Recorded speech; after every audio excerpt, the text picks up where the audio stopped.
All right, good morning, everyone. We'll go ahead and get going. Thank you for joining us with this online webinar version of information sessions for our upcoming bond election for our Pool and Wellness Center, as well as some other projects we'll talk about here this morning. Thank you, everyone, for joining us. We're doing 3 sessions of these. This is the second session, the morning session, so thank you for joining us early. Hopefully you have your coffee. We'll come right into your living room or office and talk about this project. So thanks again for joining us. Today, we're going to discuss where you can find more information. We'll give a quick funding overview of how we're able to do this without increasing the tax levy rate. Also, information on how and where people can vote. We'll give an overview of the various projects related to this bond referendum. A lot of people have focused a lot on the Pool and Wellness Center, and that is the big piece of this. However, there are some other improvements to our campus that this referendum will bring, if approved, and then also give a chance for anyone online to ask questions and answers. So if you are online and joining us, this is the way you can ask your question. If you go down to the bottom of your Zoom screen, there's a little Q&A. Which is circled and has an arrow there over on this side of the screen. And then also you can type your question in there and we will answer it live. Before we get started, I want to do some introductions. We've got several people here with us today, and I'll introduce the people in the conference room next door first, and then we'll go over to our representatives that are from the YMCA with us today. So we'll start in the conference room with Randy, if you want to kick us off in there. Good morning, Randy Bauer, School Board President. Eric Townsend, Executive Director of Information Technology. Steve Dozer, Communications Director.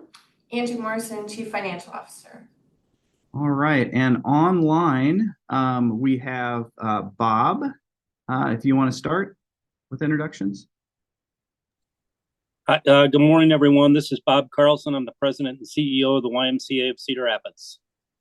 All right, and it looks like we've got Sarah and Sarah. So let's go in alphabetical order of last name first. Sarah Connell, if you want to introduce yourself. Yeah, I'm Sarah Connell. I am a mom of a 7th grader at Prairie Point. All right, and then Sarah Metzer.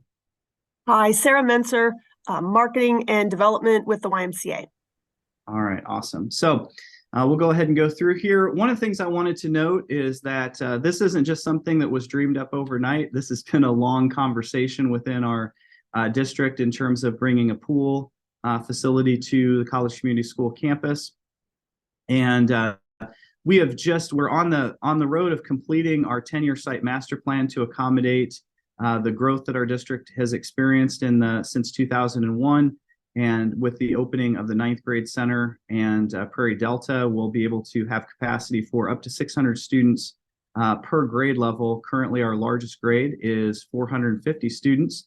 And so that gives us roughly 30% ability to grow in each of those grades before having to address building issues. So one of the things that, in addition to having enough space for a growing population, making sure that students have enough to do, having programming and so forth. So one of the things that we did this year in the opening of our 5th and 6th grade building, which was a key piece of that site master plan, is we launched an orchestra program. The other thing that has been a topic within our community has been expanding our swimming program. Currently, our swimmers swim at Cedar Rapids Jefferson.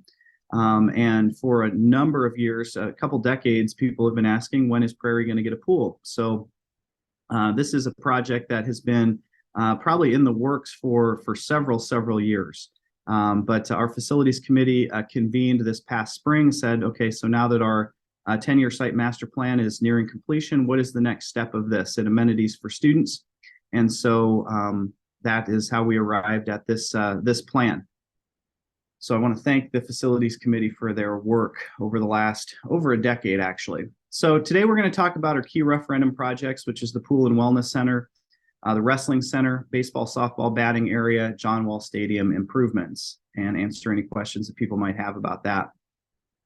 This is just a quick look at what the ballot will actually say on November 7th.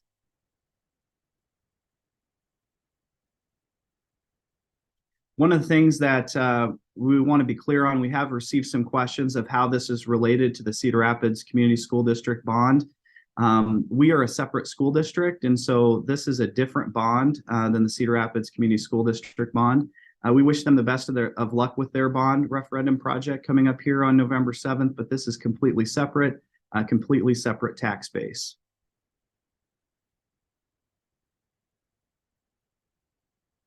One of the things I want to show anyone that's logging in is that we do have a lot of information online. You can click this QR code from this presentation or go to our website, which will take you to our website actually, and we'll have a whole bunch of information on the Bond and Wellness Center project that we will cover this evening. So there's always information. One of the things I like to point people to is this frequently asked questions. We continue to update that frequently asked questions. As recently as last week, we updated some questions on there. So this should be kind of the one-stop shop for questions. But of course, you can always reach out to any school person here at the district office, myself, Steve Dozer, to answer any questions that you might have.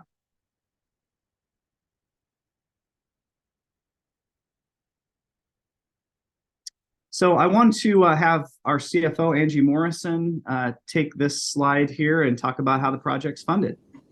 Sure. So this project will be funded with general obligation bonds, and it will not result in any increase in the tax levy.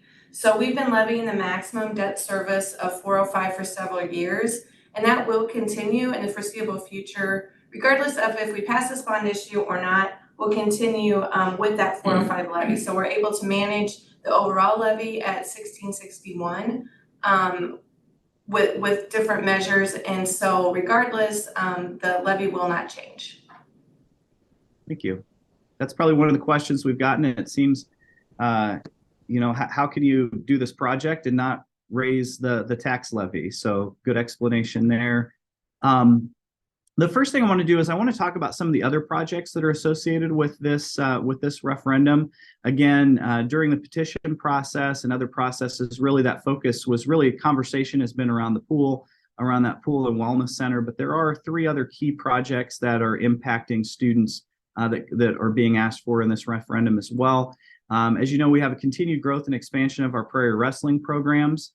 And you can see some numbers up there. Last year, the boys had 44 at the high school, middle school 42, and 210 youth boys participating in the community Hammering Hawks Wrestling Club. Girls last year, first year of sanctioned girls wrestling with 23 at the high school, 10 at middle school, and 30 in Hammering Hawks. So we anticipate that program to continue to grow based on the success and yielding a state champion in year 1. And so one of the things looking at is just making sure that our wrestling facilities are adequate. They haven't been updated in several years, but also making sure we have equal spaces for those programs to continue to grow. And so looking at the 9th grade center, Delta, which is the former Prairie Creek, which is currently under renovation, to add to that renovation and create a wrestling center. So I like to show these pictures because this is really what we're doing this for. We're doing this for the students and student athletes that we have to be able to continue to support them and grow the programming. It's a picture of our current wrestling room over here. So let's talk about the plans. So this gives a view of the gym area in the former Prairie Creek. So for those of you that are on, kind of have a mental image of the former Prairie Creek gym. We'll talk about the wrestling main level first. First of all, there are HVAC upgrades that are happening as part of the current 9th grade renovation project to that building, and also locker room upgrades. So again, that building was built in 1959, needed to get those up to ADA compliance. So those will have new locker rooms and HVAC heating cooling upgrades prior to this project. So that helps us actually defer a lot of the cost of this project and be able to get a little bit more out of it. The first thing is we'll convert the South Gym into what we'll call Wrestling Room A, because we're having 2 wrestling rooms here, which is why we're calling it a wrestling center. So this is currently a gym that is in need of renovation. And so that will be converted into Wrestling Room A, that entire gym. There'll be a vestibule installed and an outside entrance installed for convenience for our youth programs, as well as our own Prairie sponsored programs to get into that space. and then they'll have access to the entire wrestling center. Now, on the mezzanine area, which many people may not even know is up there, because really the only thing that has been up there and used is there was an old weight room up there for a number of years, and then also the bleachers for the gym below. So those bleachers get removed, and there's a wall that's installed, and actually that is also part of our current project. And that mezzanine will be converted into wrestling room B. So we're talking about two different wrestling rooms, about the same size, and definitely the same quality for both. So which wrestling room, A or B, do the girls or boys use? That's they can trade, and they can use both. So that's kind of the plans for that.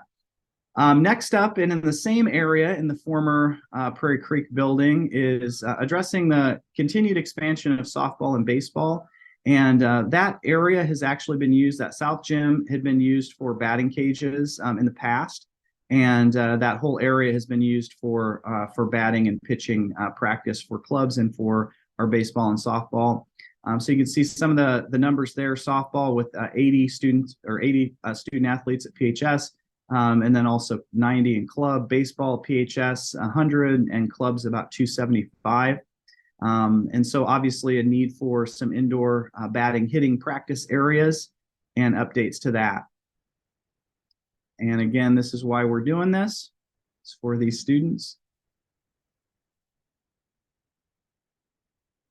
So let's talk a little bit about that. So this is the same gym that I was showing you earlier. And one of the things that needs to be noted is that that gym remains in use for 9th grade PE. So we do intend to do 9th grade PE class in that gym. That is the old larger gym at the old Prairie Creek building. But we'll install in the ceiling 3 batting cages that can be lowered down from the ceiling for batting practice. And under the third one here, we'll install indoor turf, which actually leads to a lot more flexibility as well. This is some conversations we have with baseball and softball, making that facility even more useful to them.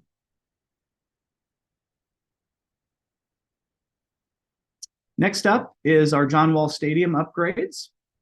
And 2 main reasons for these upgrades. First of all is efficiency of operation. So centralizing that visitor and home entry area creates less staffing challenges, also supervision challenges, traffic flow patterns are improved. And then also centralizing the visitor and home concessions so that they're able to make all the concessions in one area and serve out of the same concession stand.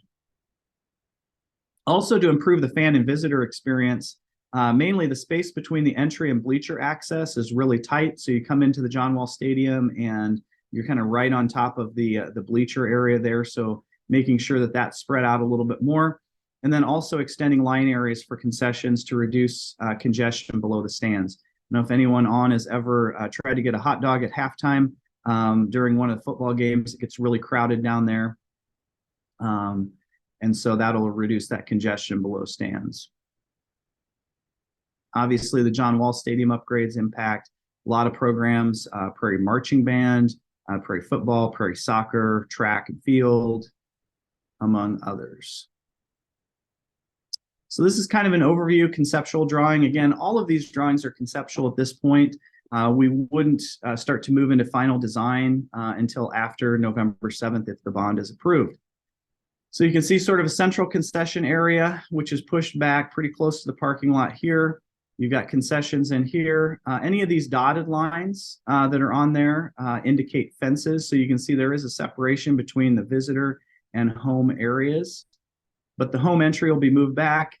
This entry arch will be relocated. So the entry arch that currently is there will be moved as is and moved back. Also relocating the memorial panels for John Wall Stadium. And you can see how the visitors come in and then they'll go over to their side from this centralized location, and the home entry will enter that way.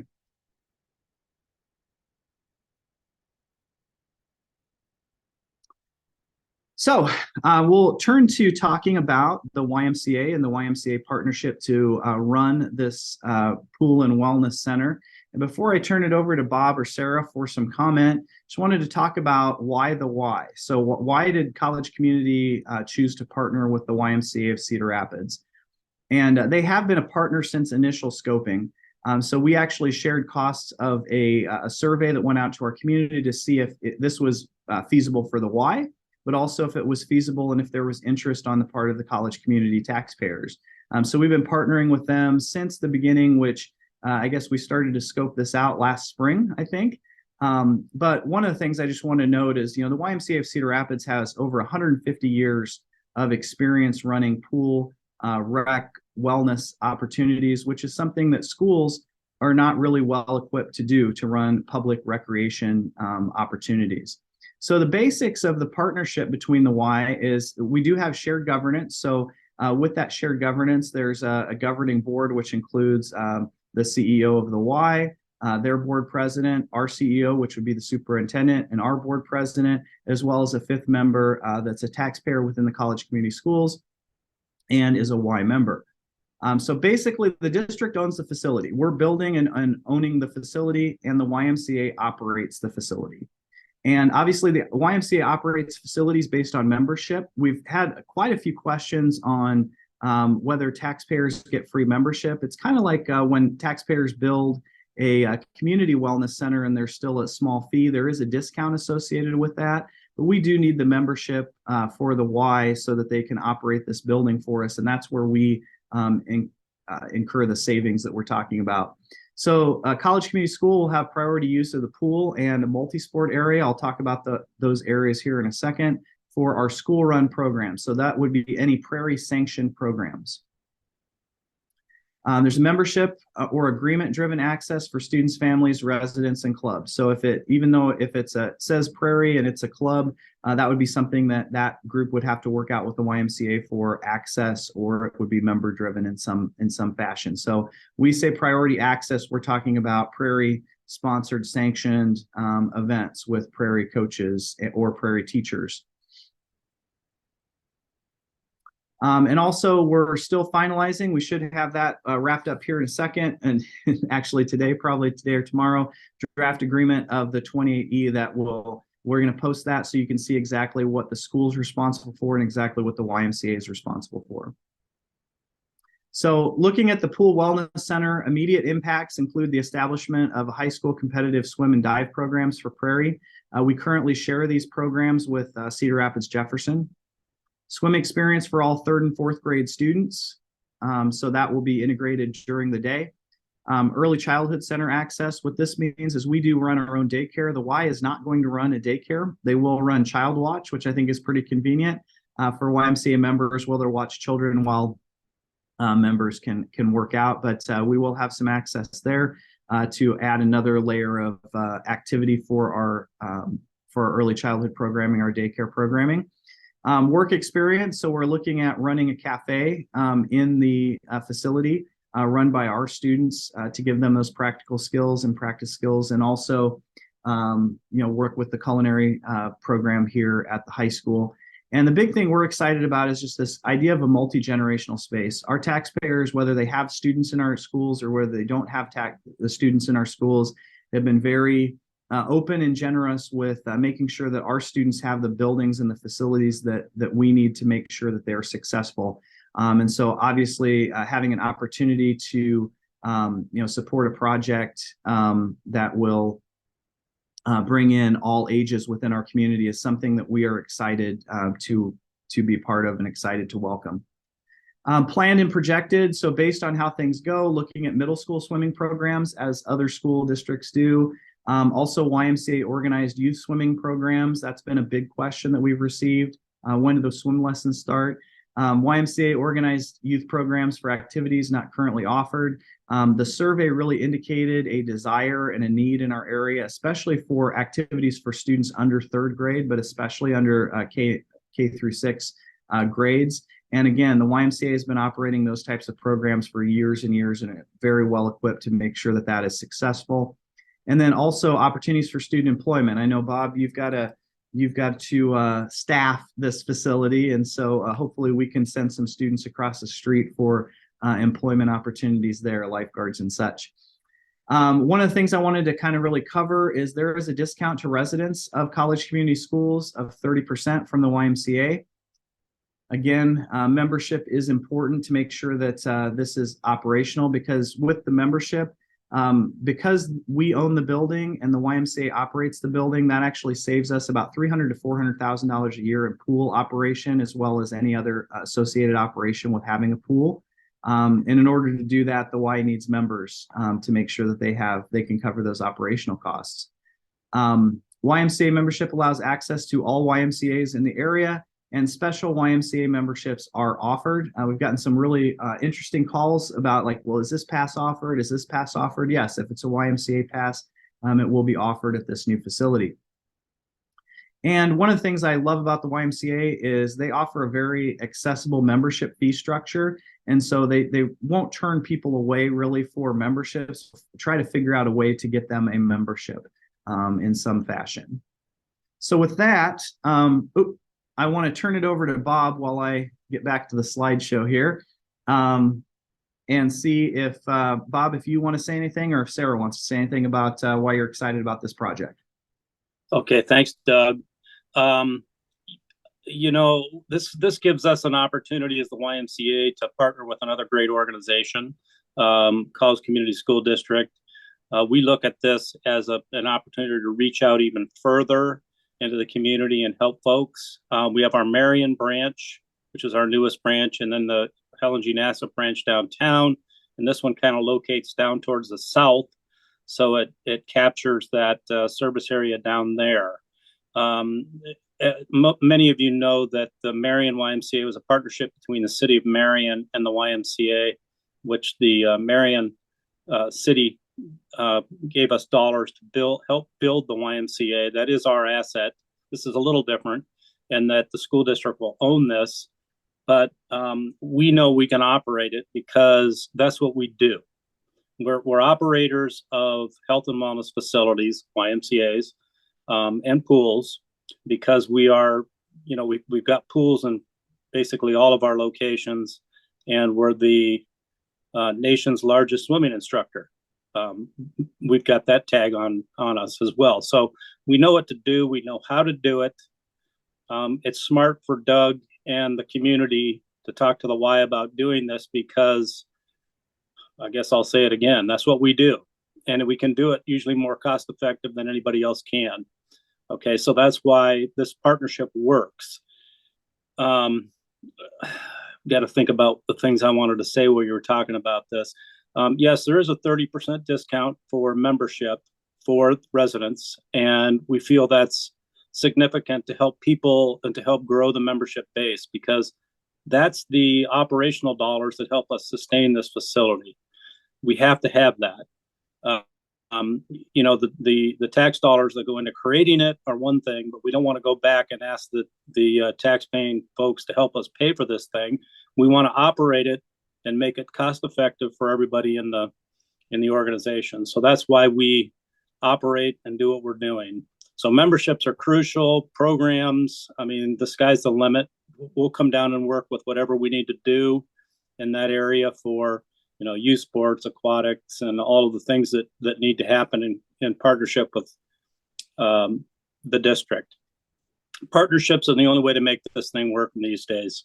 You know, everybody's stressed with dollars and cents, and you know, it's the partnership is the key to the operation of the facility as it goes forward.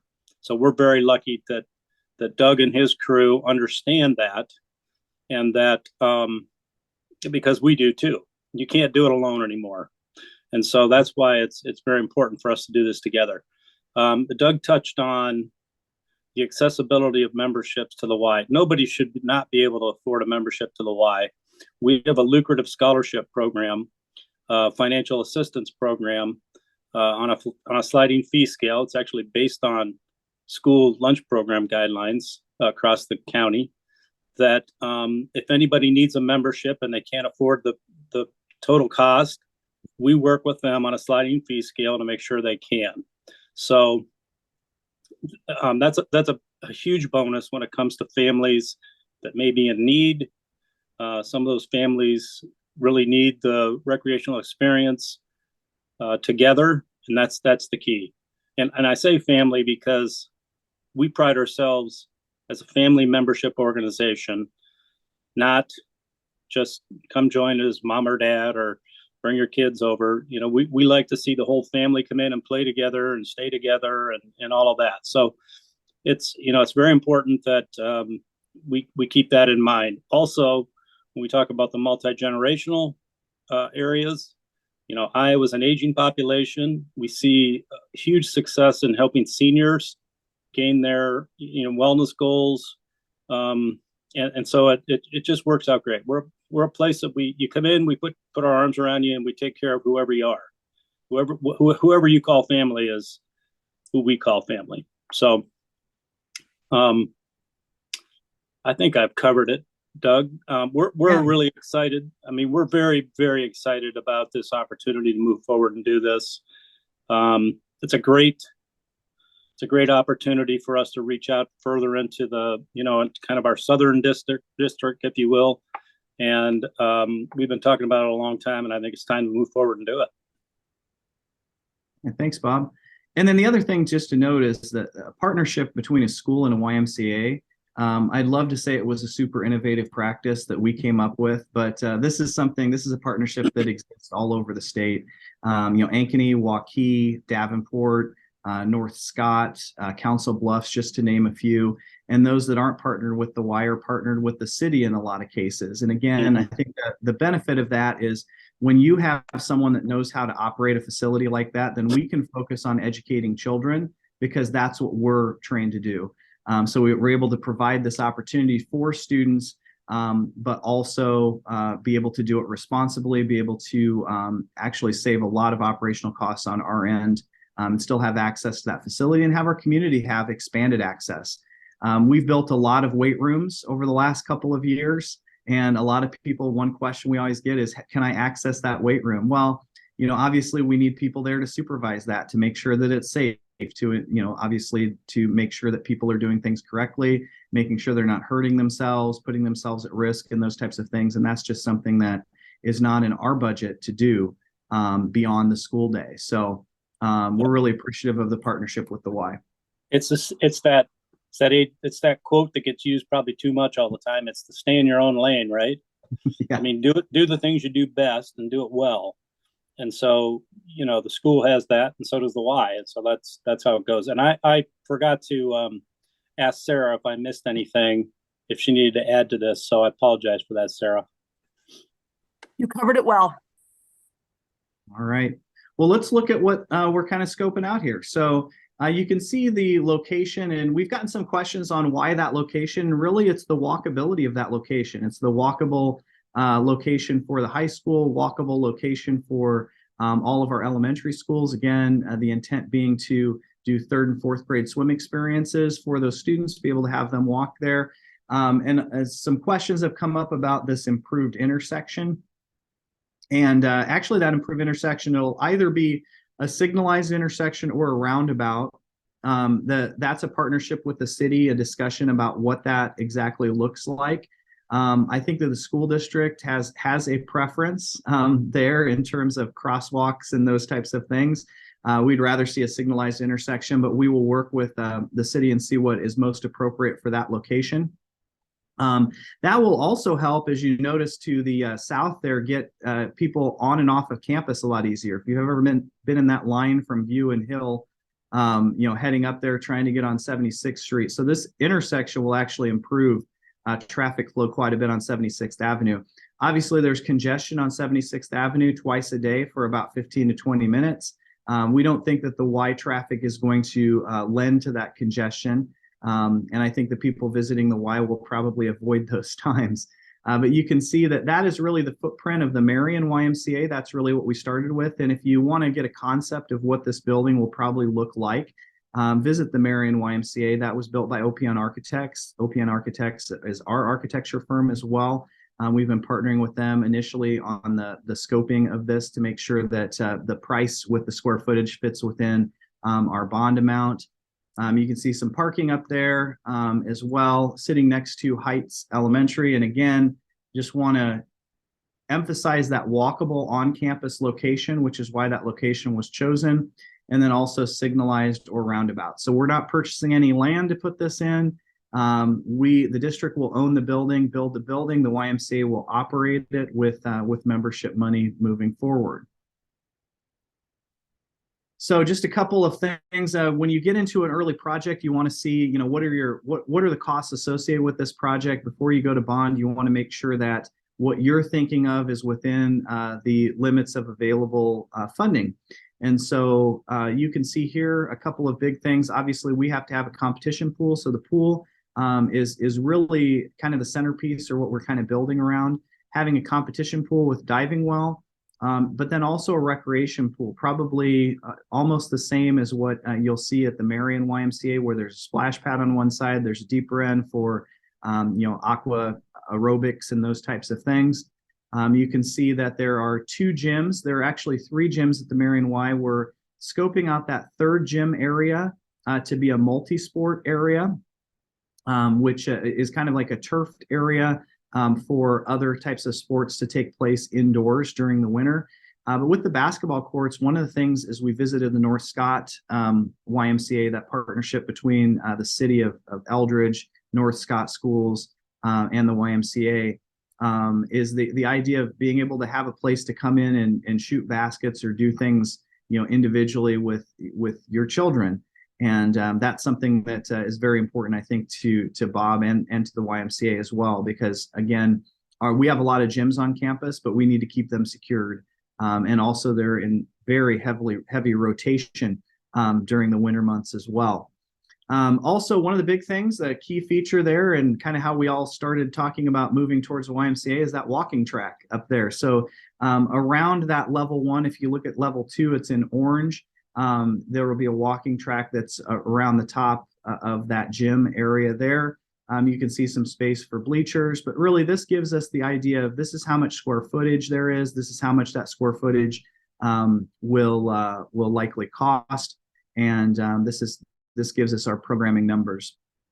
Again, we wouldn't move into final design until after November 7th if the bond is approved.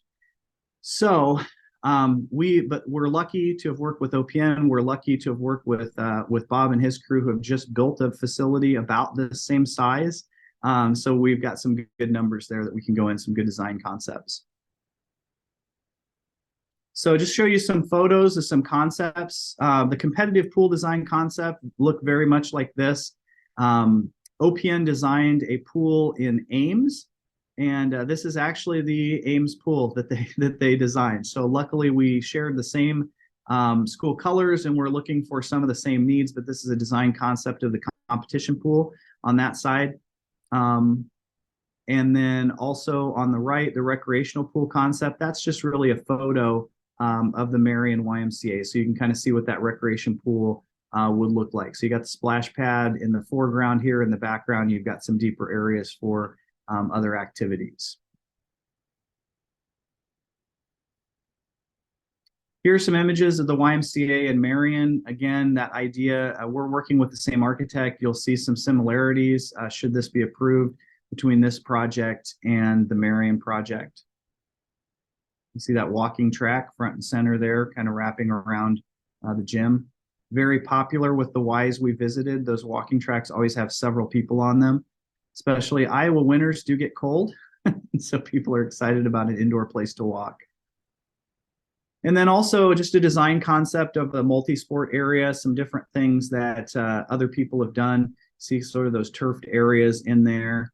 Also one on the right that's actually at a YMCA.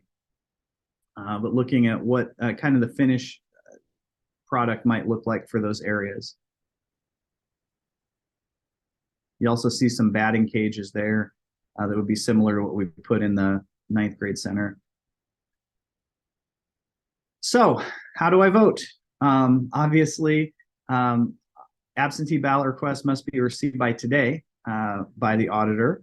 You can do absentee ballots. You can vote early with that information, and then feel free, if you're online, to click on these QR codes to access that. We've also sent the same information out to all of our residents. And remember that you can find more information, and we'll continue to add to that information on our website. And we'll move into questions. So we'll see if, Steve, do we have any questions from anyone? This is for Bob. Bob, what are the requirements for youth to access the facility, and do they need to be accompanied by an adult of a certain age? I'm gonna have Sarah help me with this with the age group, but they do not have to be accompanied by an adult when they reach a certain age. Is that 9, Sarah? 9 and under requires an adult supervision. 10 and over can be in the facility without an adult with them. And they need to be 13 years old in order to be in any of the fitness classes that are not directed toward a youth fitness class. I've heard that so many times, I should know that by now, but we're a family-run organization, and we have good supervision within our facilities. So we allow kids to come in at a little younger age than probably some organizations might. But you know, it's the YMCA. It's a youth it started with the youth to get to the adults. So we want the kids in there as much as we can. Okay, and then Doug, that says, will the district students get a free YMCA membership? So district students will be able to, if they're participating in an activity, or if they're that 3rd and 4th grade, when we give that swim experience, they would not have to pay a fee or be a member to participate in that. So if they're in swimming, they wouldn't have to participate. If they wanted to participate outside of what the school is offering, they would have to have a membership. Again, just wanted to bring it back to that idea that the membership pays to keep the lights on, and to keep the pool filters updated, and to make sure the chemicals are in there. All of those things that we will have free access to in this building ongoing. Again, it's not about, sometimes it's not about building the house is really expensive, but operating it year to year is the concern. So obviously we would have to do membership. That would be a membership opportunity if they need to access it. So no, the students will not get free membership to the Y. They would have to pay for that membership, but any experience the school would do, whether it's through competitive swimming or as part of our curriculum, they would get access at that time. But just remember that, we have our scholarship program, or our financial assistance program, is very broad. So if there's a family in need to get their kids involved, you just need to talk to us, talk to the branch exec. We don't know who that is yet, but we'll have one. And they'll get you enrolled at a discounted price. So just keep that in mind. You have another question. It says, will these new facilities / programs affect funding for existing CCS programs? Example, maybe Prairie Music? The answer to that would be no. This facility is being built with the funding stream that we use to build facilities. Actually, I think you might be talking about growing teachers or providing instruments or those types of things to those programs. That's the beauty of this partnership, actually, is because that maintenance, if we were to operate this building, not just build it, that would cost us, probably more with this building. $300,000 to $400,000 is kind of what we're estimating a year, just to take care of a pool and facility to house that pool. And that comes directly from general fund, which are the funds that we would use to support programs like music and all of our curriculum. So we're actually saving money that could be used for other places by this partnership. That's why we chose the partnership route. I hope that answers the question. And right now, that is it for the questions that I see. Yeah, so just to go back to that a little bit, when we talk about operational costs, when I talk about that $300,000 to $400,000 in operational costs, for us to operate our buildings, keep the lights on, all of those types of things, that comes from the same pot of money that we pay for teachers, curriculum, other programming. And so by the Y partnering with us, we're basically getting this pool, this facility for our community, and they're incurring the cost of that ongoing maintenance. So we're not pulling that out of our budget. So really the district's paying to build the building, which we've covered before is from a different levy that we can't pay teachers or really grow program out of. And that's why we're entering this partnership with the Y. I'll say, Doug, too, that, pools are very expensive to operate, and it's hard to break even on running a pool. It's just because there's so much expense that goes into that having the facility around it helps provide the opportunity, to sell memberships and do the things that we do in order to keep those things happening. I've been doing this for 39 years, and, pools don't get any cheaper to operate. So having the facility around it, having a membership base, and having this type of facility for, the multi-generational piece, there's something for everyone in it. And that's the key to this facility. I think there's something for everyone. So when you're voting, think about, that there's something for you out there in this facility. And, we all want to be healthier as we move through the world. So, the pool's one piece, but there's also this other piece that is there to attract all the other folks to come in the facility too. And then I do have another question. I think it's for Sarah Menser or Bob. It says, if we are members of the Downtown Y, would we be able to switch our membership over? And if we do that, are we able to access the Downtown Y, Marion Y options for activities with membership, etc.? You want me to take that, Sarah? Sure. Yeah, if you're a member of the Downtown Y, you're already a member of the College Community School District YMCA. So you wouldn't have to switch it. I mean, if you lived in the College Community School District and you kind of wanted to next year have your membership look like you go there, live there, that's fine. If you're a member, you would be a member of Marion, HGN, and College Community School District already. So in a sense, there's 16,000 people who are members of the YMCA of Cedar Rapids right now. Cedar Rapids and Marion are actually members of the College Community School District. Okay, but the thing is, people tend to go where they are associated with. So it's like when we built the new Marion YMCA, we had a certain number of members already. We didn't have a lot of attrition from HGN to Marion just because people that go to HGN and so forth. But that doesn't mean you can't. If you're a member of the Y of Cedar Rapids, and you can go anywhere. Including Camp Wapsie. Sorry, yeah, Camp Wapsie. And then we also have national reciprocity.